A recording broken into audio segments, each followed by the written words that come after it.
যেহেতু লম্বা ছুটি কাটিয়ে এখন ঢাকা ফিরতে শুরু করেছে নগরবাসী, এ ব্যাপারে আমরা জানবো একটু কমলাপুর রেল স্টেশনে কি চিত্র আমাদের সহকর্মী ফয়সাল মাহমুদের কাছ থেকে। ফয়সাল, যেহেতু রাতে অনেকগুলো ট্রেন ছেড়েছে এবং আজই তো একেবারে ঈদের শেষ ছুটির থেকে, ফয়সাল যেহেতু রাতে অনেকগুলো ট্রেন ছেড়েছে এবং আজই তো একেবারে ঈদের শেষ ছুটির দিন, অর্থাৎ নগরবাসী ফিরতে শুরু করেছে, তাদের এই আশার যেই চিত্র সেটি জানতে চাই। স্বস্তিময় হলো কি?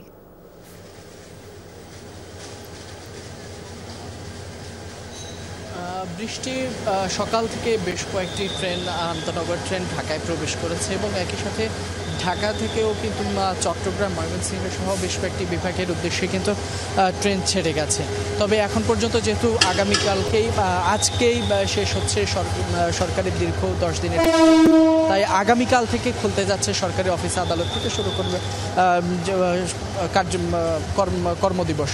যার কারণেই কিন্তু অনেকেই এবার অনেকটা স্বস্তি নিয়েই তারা ঈদের ছুটি কাটিয়ে পরিবার প্রিয়জনের সাথে অনেকটা স্বাচ্ছন্দ্যে তাদের এই ছুটি উদযাপন করে তারা কিন্তু আগে ভাগেই একটু তারা ঢাকায় প্রবেশ করেছেন। তাদের যে কর্মজীবনের যে ব্যস্ততা সেটিতেই কিন্তু প্রবেশে তারা কিন্তু সেই উদ্দেশ্যেই কিন্তু ঢাকায় প্রবেশ করেছেন।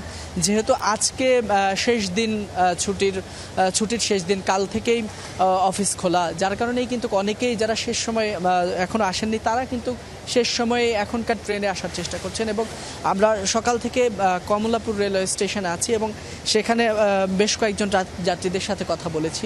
তারা বলছেন যে এবারের দীর্ঘ ছুটি হওয়ার কারণে তাদের এবার যাতায়াতে খুব বেশি ভোগান্তিতে পড়তে হয়নি, অনেকটা তারা স্বস্তি নিয়েই এবার ঢাকায় ফিরতে পেরেছেন এবং তারা বলছেন অনেকটা স্বস্তিদায়ক ছিল এবারের ট্রেন যাত্রা। আমরা এর পাশাপাশি দেখেছি অনেকেই কিন্তু এখনও ঢাকা ছাড়ছেন, যারা মূলত বেসরকারি প্রতিষ্ঠানে কর্মরত ছিলেন, ঈদের সময় যারা বাড়ি যেতে পারেননি, তারা কিন্তু এখন আমরা দেখছি ঢাকা ছেড়ে তাদের প্রিয়জনদের সাথে আসলে ঈদের যে ছুটির যে আনন্দ সেটি কিন্তু তারা এখন ঢাকা ছেড়ে পরিবারের সাথে ঈদের আনন্দ ভাগাভাগি করার জন্য এই গ্রামের উদ্দেশ্যে যাচ্ছেন। তবে বৃষ্টি বলি যেহেতু আর আজকে শেষ দিন, যার কারণে কিন্তু বলা যায় যে সকাল থেকে বেশ কয়েকটি আন্তনগর ট্রেন বিভিন্ন বিভাগ থেকে, বিভিন্ন জেলা থেকে কিন্তু ছেড়ে এসেছে। অনেকটা স্বস্তি নিয়েই যাত্রীরা এবার ঢাকায় ফিরতে পেরেছেন। আশা করি আগামীকালকে তারা সকলে অফিসে যোগদান করবেন নিয়মিত কাজকর্মে। বৃষ্টি এই ছিল এখান থেকে। তাই অনেক ধন্যবাদ, বিস্তারিত জানাচ্ছিলেন আপনি ফয়সাল।